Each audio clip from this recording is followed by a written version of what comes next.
Hello everyone, so my name is Jingjun Li. I'm now a postdoc researcher at some lab and also a postdoc researcher in the XCarCity project, which is aimed to build a city towards fewer private vehicles using digital twin. Today I would like to present you about one of the recent research that we are developing in XCarCity. The title of my presentation will be an activity and agent-based cost simulation framework for the Metropolitan Rotterdam Den Haag region. So to give you a brief introduction about the XCarCity project, as we all know, there is a housing crisis in the Netherlands. A lot of house is lacking. So we are planning to build 1 million new houses in the Netherlands in the coming day. But if we are building 1 million new houses, how can we make sure the accessibility of the livability of people living in the city?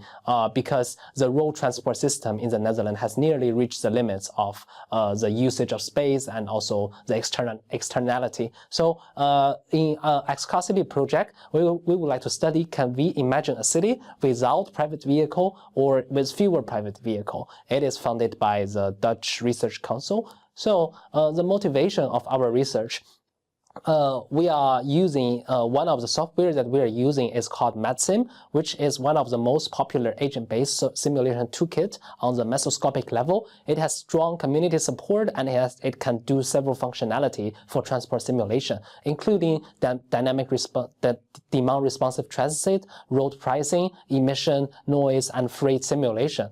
If you on the slides here, I'm showing a brief demonstration about the algorithm, the logic behind MatSim. So in MatSim, you input an initial demand, you put it for simulation, and the agent in the simulation receive a score, and based on the score, agents do replanning, including rerouting, departure time mutation, and mode choice in the next iteration, and the iteration continue until the score stabilizes so that we use it for analysis. However, if you can imagine, when we are introducing a mobility intervention into a city, there are also other factors besides the three dimensions that I mentioned earlier that can be done in MatSim, including activity chaining, the location choice, things like that. So if we want to do a comprehensive assessment of the impact of introducing mobility intervention into the mobility network, we should consider this factor. But in MatSim,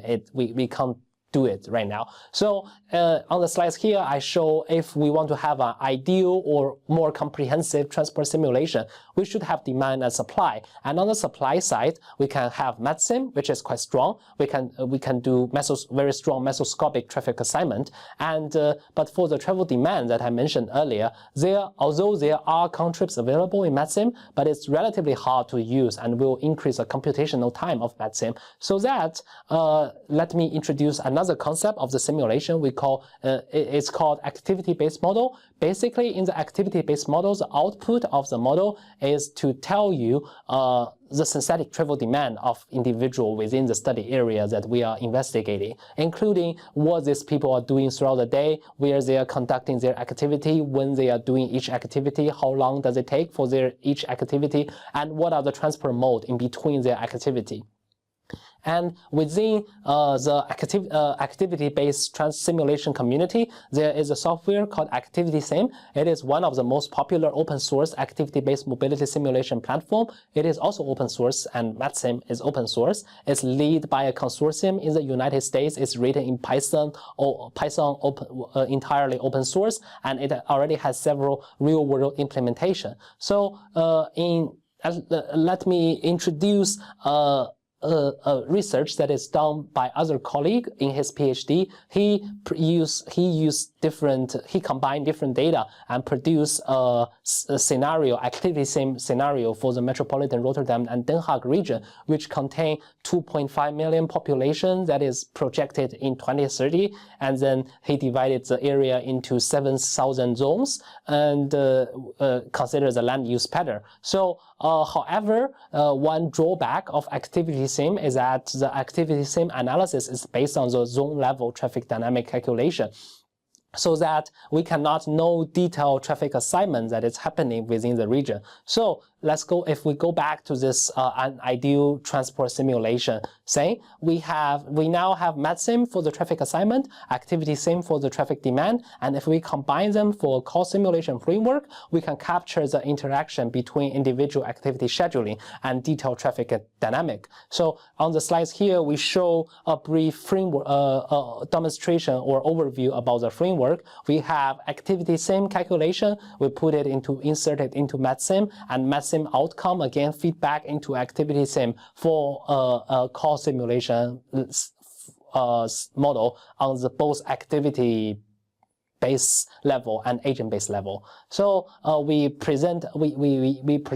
generate a data processing pipeline for the call simulation framework from activity sim to MATSIM. We first do a sequence, and then we assign a departure time and location assignment for each individual within activity sim. And using the pipeline, we transform the output of activity sim into MATSIM format, and we conduct the MATSIM simulation, and we got the scheme matrix from the MATSIM simulation, and then we feed the scheme matrix back into activity sim. Overall, you can see that although it's the computational time of such call simulation framework is relatively long, but we can still, using this new tool, we can capture the demand and supply pattern of the transport simulation. And also, it is important to know that because we are using both open source software, the data processing pipeline that we are presenting is entirely open source online on GitHub, which you can, if you are interested, you are always welcome to find it on our website. So here are some outcome demonstration of the result of the Rotterdam region. We can see the traffic movement and also the mode share of the Rotterdam region on the agent-based simulation level. So to sum up, in this research, we present an activity-based and agent-based call simulation framework capturing the interaction between individual travel scheduling and detailed traffic assignment. We use two open source software and we combine them for more comprehensive assessment of transport mobility intervention. We also, based on this research, we generate the first mobility simulation for the Metropolitan Rotterdam Den Haag region in the Netherlands on the agent-based level. On the slides below is my LinkedIn, which if you're interested, you can always contact me with this QR code. And also I attach my email. And also this research is supported by the NWO through the prospective program Xcosity. Thank you for listening.